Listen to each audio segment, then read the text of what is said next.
আমি এজাহাৰ দাখিল কৰিছোঁ খুমটাইৰ সন্মানীয় বিধায়ক মৃণাল শইকীয়া দেৱৰ বিৰুদ্ধে। মানে তেখেতৰ যোৱা 5 তাৰিখে এটা আমি টিভি আৰু বিভিন্ন প্ৰিণ্ট মিডিয়া যোগে তেখেতৰ বক্তব্য এটা পাইছিলোঁ। এই বক্তব্যত উল্লেখ কৰিছে যে উজনি অসমত তেখেতসকলৰ কোনো অভাৱ নাই। উজনি অসমত চাহপাত আছে, পেট্ৰল আছে, কয়লা আছে আৰু উজনি অসমৰ ল'ৰাবিলাকক তেখেতসকলে খুৱাই আছে। তো এজন নিৰ্বাচিত বিধায়ক উজনি আৰু নামনি বা মধ্য অসম এনেকুৱা যদি পাৰ্থক্য ৰাখি কথাবোৰ কয়, এই কথাটো মানি ল'বলগীয়া কথাটো নহয়, এইটো এটা অবজেকশ্যনাল। আৰু তেখেত যেহেতু এটা দায়িত্ববান মানুহ আৰু বিধানসভাৰ সন্মানীয় সদস্য, তেখেতৰ কথাৰ এটা প্ৰতিক্ৰিয়াটো থাকিবই। এতিয়া উজনি ক'লে নামনিৰ কথাটো অৱশ্যম্ভাৱীভাৱে এইটো আহি যায়। তো আমি নামনি অসমৰ মানুহখিনি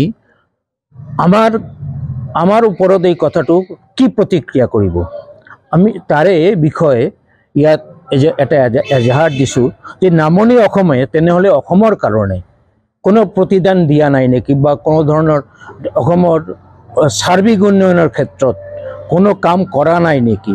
আজি চাওক, নামনি অসমৰ মহাৰাজা নৰনাৰায়ণে চিলাৰায়ে বিশ্ব মহাবীৰ চিলাৰায়দেৱে শংকৰদেৱক ইয়াত এটা নিৰাপদ আশ্ৰয় দিয়াৰ বাবে আজি অসমৰ কৃষ্টি সংস্কৃতি বৌদ্ধিক জগত আজি বিকশিত হৈছে। গোটেই অসমৰ সাংস্কৃতিক বান্ধনত আজি বান্ধি হৈছে। এইটো নামনি অসমৰ অৱদান নহয় নেকি? নহয় নেকি? আজি কামাখ্যা মন্দিৰত চাওক, কামাখ্যা মন্দিৰ ভাঙি দিছে কালাপাহাৰে।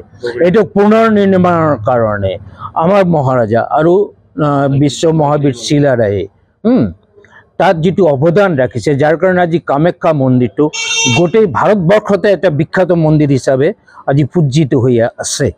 তো এইবোৰ যদি বাদ দিয়া হয় তেনেহ'লে অসমৰ অস্তিত্বটো ক'ত থাকিব?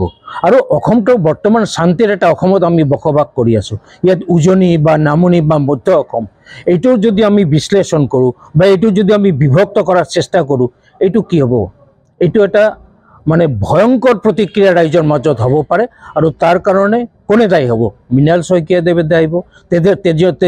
তেখেতে এজন দায়িত্ববান ব্যক্তি, আৰু দায়িত্ববান এজন ব্যক্তিৰ দায়িত্বত থাকে, তেখেতৰ দায়িত্বৰ প্ৰতি যদি দায়বদ্ধতা নাথাকে তেনেহ'লে তেখেতৰ পৰা এনেকুৱা কথাবোৰ আশা কৰাটো আমি বৰ দুখ পাইছোঁ, আমি লাজ পাইছোঁ। আৰু তেখেতক আমি আপোনালোকৰ জৰিয়তে আমি গৰিহণাও দিছোঁ যে আগলৈ যাতে এনেকুৱা বিভেদকামী কথা বাৰ্তাবোৰ নকয়। এইখিনিৰ কাৰণে আজি আমি ইয়াত আহি এটা এজাহাৰ দাখিল কৰিছোঁ তেখেতৰ বিৰুদ্ধে। আৰু কিবা প্ৰশ্ন থাকিলে কওক, পিনে কিয় ক'ব।